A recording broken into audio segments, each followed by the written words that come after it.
دین اسلام نے ہمیں یہ بتلایا ہے کہ یہاں آنے سے پہلے سب لوگ عالم ارواح میں تھے، اور یہاں آنے کے بعد سب لوگ عالم دنیا میں آ گئے۔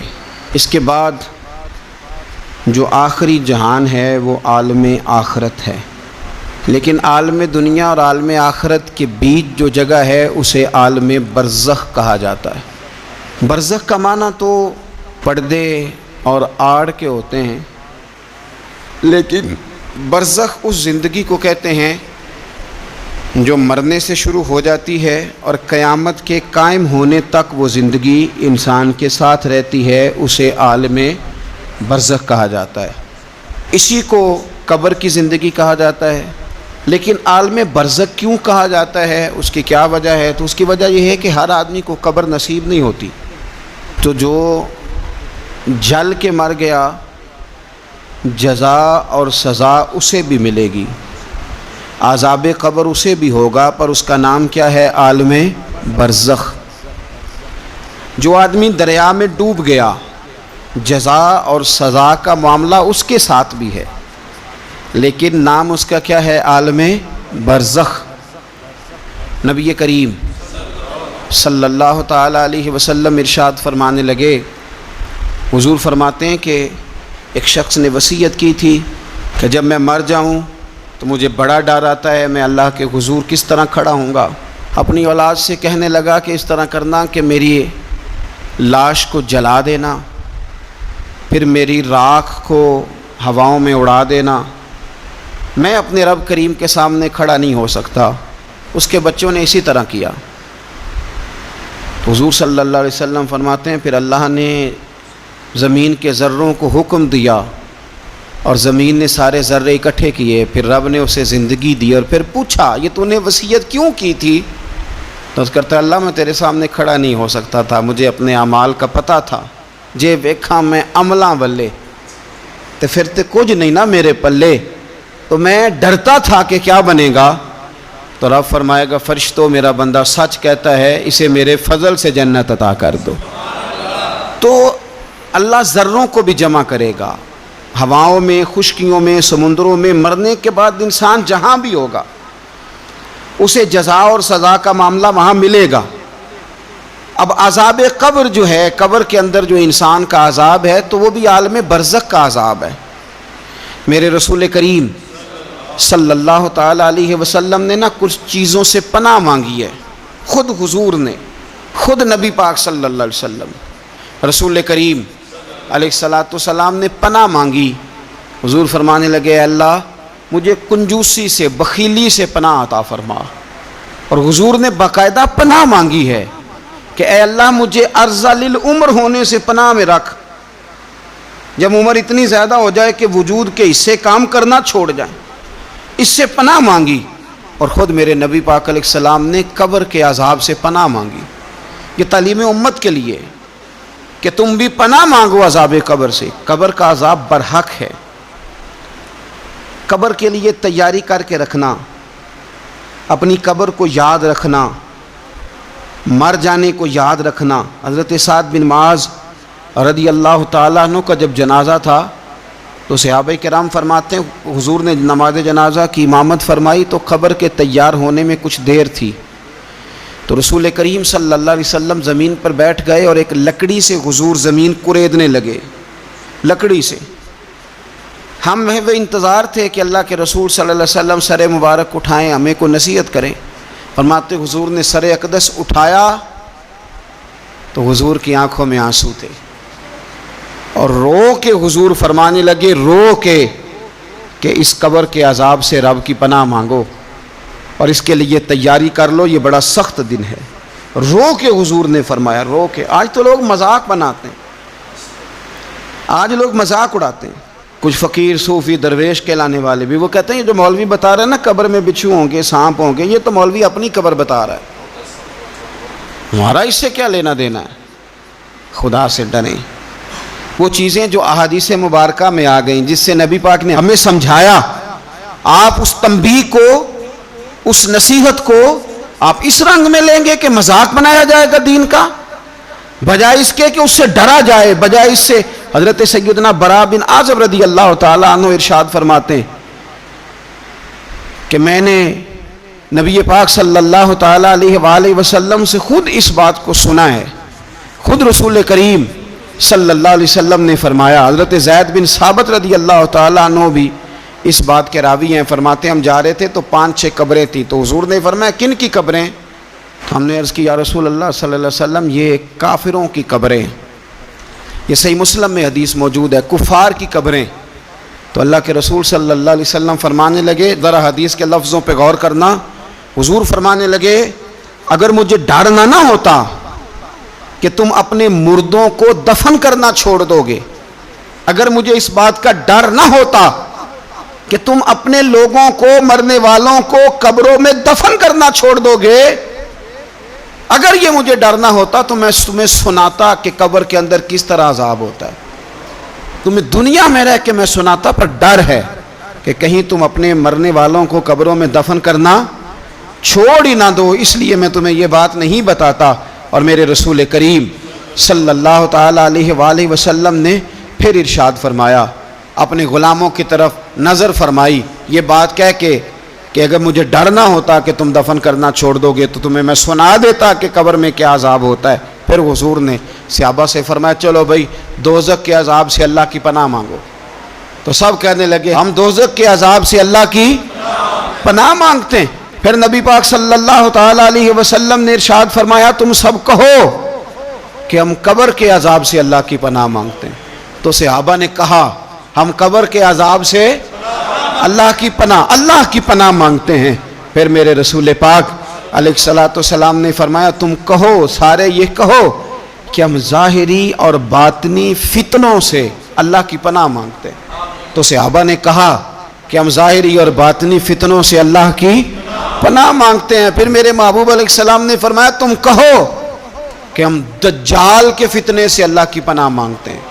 تو صحابہ کرام نے کہا کہ اے اللہ ہم دجال کے فتنے سے تیری پناہ میں آتے ہیں.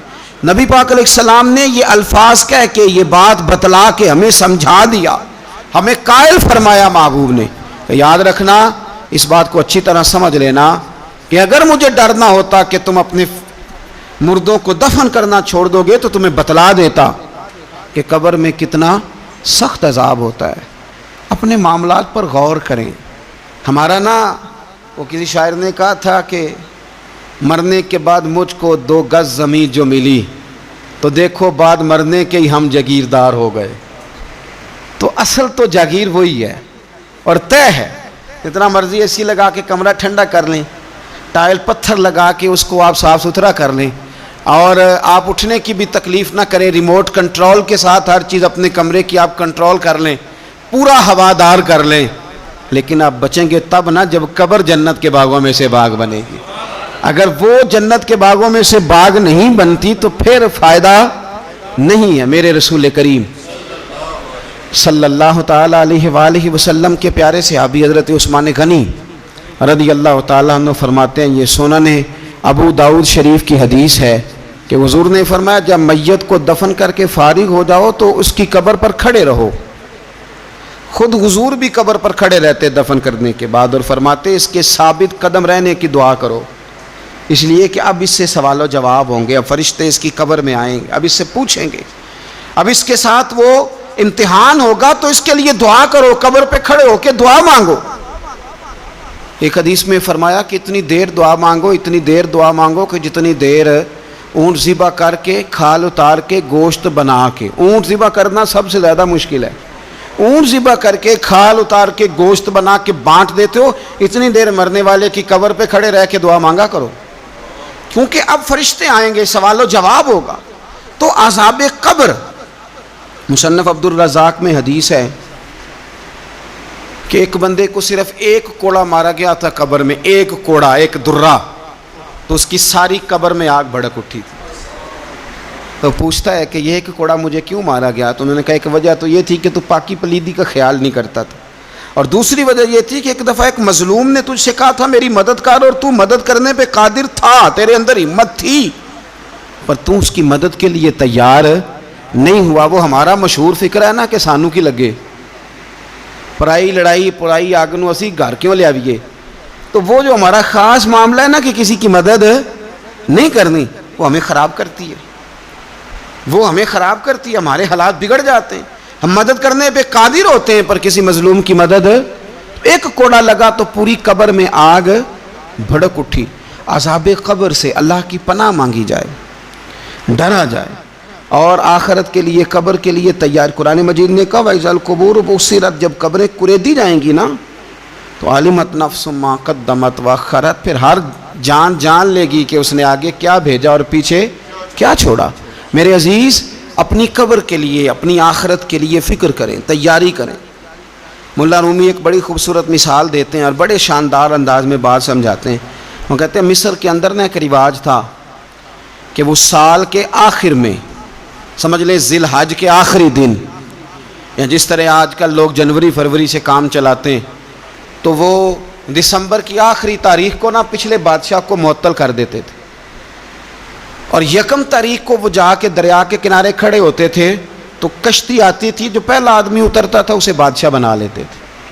پورا سال اس کی بات مانتے، اور سال کے آخر میں جا کے پھر اس کو جنگل میں، جہاں جنگل میں درندے تھے، جھاڑیاں تھیں، خوفناک جگہ تھی، وہاں جا کے چھوڑ آتے تھے، درندے اسے پھاڑ ڈالتے۔ تو ایک سال ایک دانشمند آدمی اترا، وہ تو اس کو انہوں نے کہا کہ بھئی تو ہمارا بادشاہ ہے۔ انہوں نے کہا یہ کیا بات ہوئی؟ تو بادشاہ ہوں تو کیا مطلب؟ انہوں نے کہا جی ہمارا اصول ہے، پورا سال تیری بات مانیں گے، سال کے بعد جنگل میں چھوڑ آئیں گے۔ کہنے لگا سال تو بات مانو گے نا؟ نے کہا ہاں۔ کہنے لگا اچھا پھر سب سے پہلے مجھے وہ جنگل دکھاؤ جس میں تم نے آخر میں چھوڑ کے آنا ہے۔ پہلے مکان کے پہلے سوسائٹی میں گھر کے پہلے قبرستان کی طرف حاضری۔ قرآن پاک کی جو ترتیب ہے نا موت و حیات کی، پتہ کس طرح؟ الذی خلق الموت والحیات، وہ رب جس نے موت اور زندگی پیدا کی۔ قرآن زندگی کا ذکر بعد میں کرتا ہے، موت کا ذکر ہے۔ تو مولا رومی کہتے ہیں وہ آدمی کہنے لگا پہلے دکھاؤ نا کہاں سال کے بعد لے کے جاؤ گے؟ تو انہوں نے جا کے وہ جگہ دکھائی، اس جنگل میں سال کے بعد ہم نے آپ کو لے کے آ کے چھوڑنا ہے۔ تو کہنے لگا ختم ہو گئی بات، اسی جنگل میں چھوڑو گے نا؟ کوئی اور تو نہیں؟ کہا جی اسی میں چھوڑیں گے۔ کہنے لگا بالکل ٹھیک ہے۔ پہلا حکم تخت پہ بیٹھ کے اس نے یہ کیا کہ جنگل کے اندر جتنی خاردار جھاڑیاں ساری کاٹ دو، اس جنگل میں جہاں آخر میں جانا ہے وہ ساری جھاڑیاں کاٹ دیں۔ پھر کہنے لگا جتنے درندے ہیں نا جہاں وہ سارے مار دو، درندے مار دیے۔ کہنے لگا اب حل چلاؤ، کیاریاں بناؤ، پھول لگاؤ، گلاب لگاؤ، چنبیلی لگاؤ، کرو اس کے اندر خوشبوئیں۔ وہ سارا سال وہ باغ کی تیاری کرتا رہا۔ سال کے بعد انہوں نے چارپائی پہ باندھا، جب اس باغ میں لے کے جا رہے تھے تو پرانے بادشاہ کہتے تھے نا نہیں میں نے نہیں جانا، چھوڑ دو، اتار دو، معاف کر دو۔ یہ پتہ کیا کہہ رہا تھا؟ کہہ رہا تھا عجلونی، ذرا جلدی کرو، ذرا جلدی کرو، جلدی کرو، مجھے لے جاؤ قبر میں اور جلدی سے مجھے وہاں چھوڑ کے آؤ جنگل میں۔ کیوں بھلا؟ اس لیے کہ اس نے فارغ بیٹھ کے موج نہیں کی، اس نے اپنی آخری جگہ کے پھل پودوں کی تیاری کی۔ او میرے بھائی، ہمارے پاس پیسہ آتا ہے تو گاڑی نہیں آتی ہے، اگر تھوڑا پیسہ زیادہ بڑھ گیا تو چلو وہاں بھی پلاٹ لے لو۔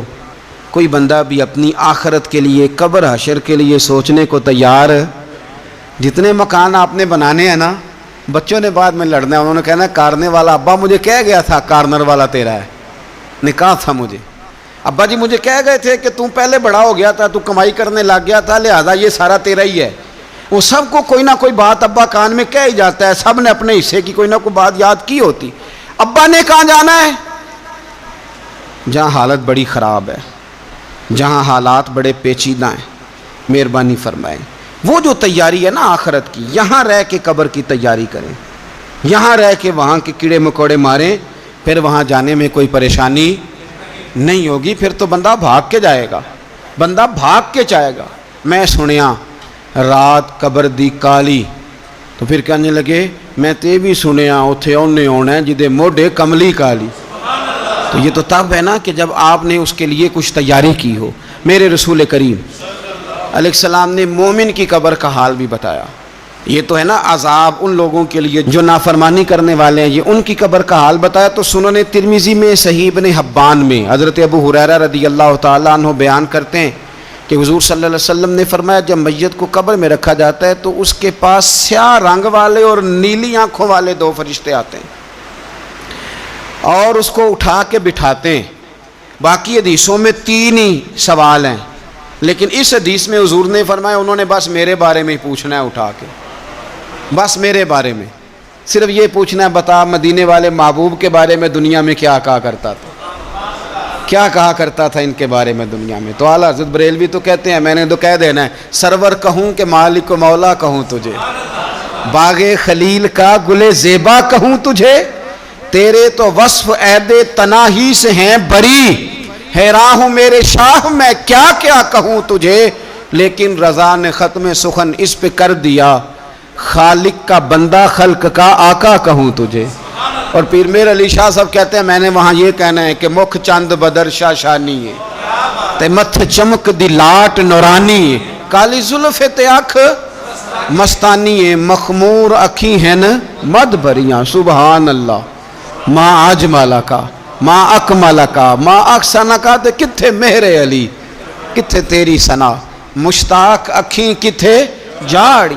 تو نبی پاک علیہ السلام فرماتے ہیں میرے بارے میں پوچھیں گے، میرے بارے میں. ویسے بھی ایک سوال لازمی ہوتا ہے نا، یہ والا سوال لازمی ہے. من ربو کا پوچھ کے نا تو جنت جہنم کا فیصلہ نہیں، ماں دینوں کا پوچھ کے جنت جہنم کا فیصلہ. ہاں بات اگر ختم ہونی ہے تو مدینے والے کے سوال پہ ختم ہونی ہے، اس لیے کھول کے نعتیں پڑھا کرو، راج کے درود پڑھا کرو. یہ بات یاد رکھیں، یہ فیصلہ حضور کی ذات پہ ختم ہونا ہے. میرے نا وہ شکایتیں کرتے ہیں نا لوگ آ کے، تو ایک بچی کو ہمارے ہاں داخل کرانے کے لیے ایک صاحب لے کے آئے تو کہنے لگے بڑا عرصہ اسے فلانے مدرسے میں داخل کرایا، سوائے نعتوں کے کچھ بھی نہیں سیکھا اس نے. تو میں انہوں نے آکھیا چاچا جی جڑی اصل کام سی وہ تو سیکھ گئی ہے نا تہاڈی بچی. قرآن و سنت بھی حضور کی نعت ہی ہے، لیکن آپ کو پتہ ہے کہ بات ختم مدینے والے کی نعت پہ ہی ہوتی ہے. حضور کا پیار اصل ہے. تو حضور فرماتے ہیں میرے بارے میں پوچھا جائے گا، وہ کہے گا کہ ان کے بارے میں کیا پوچھتے ہو، اشہد ان لا الہ الا اللہ واشہد ان محمدن عبدہ ورسولہ. تو فرماتے ہیں پھر اسے نا ایک طرف کھڑکی کھولی جائے گی تو جہنم کا دروازہ دکھایا جائے گا اور اسے کہا جائے گا اگر تو سوالوں کے صحیح جواب نہ دیتا تو دوزخ میں جاتا، لیکن اب تو نے صحیح جواب دیے ہیں. تو حضور فرماتے ہیں اس کی قبر 70 گز چوڑی اور 70 گز لمبی کر دی جائے گی. کتنی جی؟ مسجد میں اے سی والے حال میں جگہ مل جائے تو بندہ بڑا سکھی رہتا ہے، اور صبح جائے بینک اور پہلی لائن میں موقع مل جائے تو بندہ بڑا سکھی رہتا ہے کہ میرا جاتے ہی کام ہو گیا. او خدا کے بندے، قبر بندے کی قبر، مکان اچھی سوسائٹی میں اچھا خستہ اور سستا مل جائے تو بندہ کہتا ہے کہ سودا بڑا واردہ لب گیا، بھائی بڑا کمال ہو گیا، مزہ نہیں آ گیا. قبر 70 گز لمبی اور 70 گز چوڑی. اور یہ ترمذی شریف پڑھ رہا ہوں، بڑی مزیدار حدیث. نبی پاک صلی اللہ علیہ وسلم فرمانے لگے پھر اس کی قبر کو نور سے بھر دیا جائے گا. حضور کو پہچان گیا نا، قبر نور سے بھر دی گئی اور جب 70 گز لمبی کر دی گئی تو بڑے پیارے لفظ ہیں حدیث کے. حضور فرماتے ہیں وہ بندہ پھر فرشتوں سے ایک بات کہے گا، عربی میں بھی ہے اردو میں بھی ہے، پر میرا دل کرتا ہے پنجابی میں بتاؤں. وہ نا فرشتوں سے وہ بندہ کہتا ہے جب قبر ہو گئی نا 70 گز لمبی 70 گز چوڑی اور نور سے بھر گئی، قربان جائیں. حضور فرماتے ہیں وہ مردہ وہ جو قبر میں پہنچا ہے، جب اس کی قبر کو یہ شان ملتی ہے تو فرشتوں سے پتہ کیا کہتا ہے؟ کہتا ہے میں گھر نہ دسا وہاں جا کے، یہ ذرا گھر نہ بتاؤں دوڑ کے، یہ ذرا میں اپنے گھر بتاؤں بھاگ کے کہ اللہ نے بڑی خیر کر دی. اپنی اماں نو دسا وہاں، اپنی اماں نو میں بچوں کو بتا کے آؤں کہ موج بن گئی ہے، میں بتاؤں اپنی بیوی کو، بتاؤں اپنے بہن بھائیوں کو، میں کار نہ دسا وہاں. قربان جائیں. میرے رسول کریم علیہ السلام فرماتے ہیں فرشتے اس سے کہتے ہیں نہیں تو کسی کو نہ بتا، نم کا نومت العروس، تو اس طرح سو جا جس طرح پہلی رات کی دلہن سویا کرتی. وہ بڑے چاؤں میں سوتی ہے، وہ بڑے پریم میں سوتی ہے، نئی زندگی کا آغاز ہوتا ہے تو سوتی ہے. اور فرشتے کہتے ہیں اب تجھے وہی آ کے جگائے گا جو تیرے اہل میں تجھے سب سے زیادہ محبوب ہوگا، جو تجھے سب سے زیادہ محبوب ہوگا. میرا تو ایمان ہے کہ ہمیں تو قبر سے آ کے جگائیں گے بھی مدینے والے رسول، کہیں گے آؤ غلاموں چلیں، آؤ غلاموں اور وہ کشمیر کے رومی وقت نے میاں صاحب نے کہا تھا بعد مرن دے قبر میری تے میرے اپیرا جے کر پامے پھیرا. آپ حسن دیکھیں کلام کا اور انداز دیکھیں. بعد مرن دے قبر میری تے میرے اپیرا جے کر پامے پھیرا تے قبر دے وچوں ہڈیاں اٹھ کے مجرا کر سن تیرا. تو ایک دفعہ آ تو صحیح, میں لوگوں کو وجد کر کے دکھاؤں گا کہ دیکھو نا وہ آج آئے ہیں, وہ آئے ہیں میرے مزار پہ. آج دیکھو ذرا رنگ تو دیکھو کس طرح نرالا اور انوکھا ہو گیا. وہ خود آئے ہیں. مومن کی قبر جنت کا باغ بنے گی. اسے نوازا جائے گا, اسے دیا جائے گا, اسے عطا کیا جائے گا. اسے کہا جائے گا تو سو جا, تو نیند پوری کر, نیند پوری کر. میرے عزیز, کچھ لوگ ایسے ہیں جن سے عذاب قبر ہوگا ہی نہیں. میرے رسول کریم صلی اللہ تعالی علیہ وسلم نے ارشاد فرمایا کہ جو اللہ کے رستے میں شہید ہو گیا, یہ سنن نسائی میں موجود ہے, اسے عذاب قبر نہیں ہوگا, بلکہ ایک حدیث میں تو فرمایا حساب کتاب ہی نہیں ہوگا, اللہ بغیر سوال جواب کے جنت عطا فرما دے. کچھ لوگوں کو نا لوگوں کی بخشش پہ بھی مسئلہ ہی بنتا ہے کہ کوئی بخشا نہ جائے. اور ایک صاحب کہہ رہے تھے جی یہ کیا معاملہ ہے کہ جمعے کو بندہ مر گیا یا فلانا ہو گیا تو اس سے حساب کتاب نہیں ہوگا, اتنے اتنے بڑے جرم لوگوں نے کتنے اتنے پاپ, اور جمعے کو مر گیا تو بخشا جائے گا. تو میں نے کہا جرموں کا بھی اسے حساب اللہ لے لے گا, لیکن میاں حساب کتاب کی ڈیوٹی نہ اللہ کی ہے تو بہتر یہ ہے کہ اسی کے ہاتھ میں رہے, تو نہ اپنے ہاتھ میں لینے کی کوشش کر. سنیں سنن ترمذی کی حدیث. ہمیں پتہ نہیں کیا مصیبت ہے, ہمیں پتہ نہیں کیا مسئلہ ہے. ایک جنازے سے میں نکلا, آپ یقین کریں کبھی کبھی کلیجہ پھٹ جاتا ہے. میں ایک جنازے سے نکلا تو میرے ساتھ ایک بندہ جنازہ پڑھ کے نکلا, تو کہنے لگا جی پیر صاحب دیکھیں آج کتنی دنیا آئی ہے, حالانکہ یہ بندہ اس طرح کا تھا, اس طرح کا تھا, اس طرح کا تھا. میں نے اسے کہا یار تجھے تو فکر ہی لگ گئی ہے کہیں جنت میں چلا ہی نہ جائے. شرم آنی چاہیے ہمیں. اللہ فرماتے ہیں جنت اتنی چوڑی ہے جتنے زمین و آسمان, اس کی چوڑائی زمین اور آسمان کے برابر ہے. تو ہم تو اپنے علاوہ کسی کو جانے نہیں دینا چاہتے جنت میں. اور بس کریں, جنت خدا کا فضل ہے, اور اللہ فرماتے ہیں میرا فضل میں جسے چاہتا ہوں عطا کرتا ہوں. یہ سنن ترمذی کی حدیث, اور اس کے راوی حضرت عبداللہ ابن عمر رضی اللہ تعالیٰ عنہ. نبی پاک علیہ السلام نے فرمایا جو مسلمان جمعے کے دن یا جمعے کی رات کو فوت ہو, اس کو اللہ تعالیٰ قبر کی آزمائش سے محفوظ رکھتا ہے. جو جمعے کی رات فوت ہو جائے یا جمعے والے, یعنی جمعے رات اور جمعے کی درمیانی رات چلا جائے یا جمعے والے, تو اللہ اسے عذاب قبر سے. تو میرے عزیز, جو بندہ شہید ہو اس سے عذاب قبر نہیں ہوتا. جو آدمی جمعے کے دن یا جمعے کی رات چلا جائے اسے بھی عذاب قبر نہیں ہوتا. اور میرے رسول کریم صلی اللہ تعالیٰ علیہ وسلم نے فرمایا جو بندہ ایک دن اور ایک رات, یہ حدیث صحیح مسلم میں, سنن ترمذی میں, مصنف عبد الرزاق میں موجود ہے, ایک دن اور ایک رات اللہ کی رضا کے لیے اسلامی سرحد پہ پہرا دے.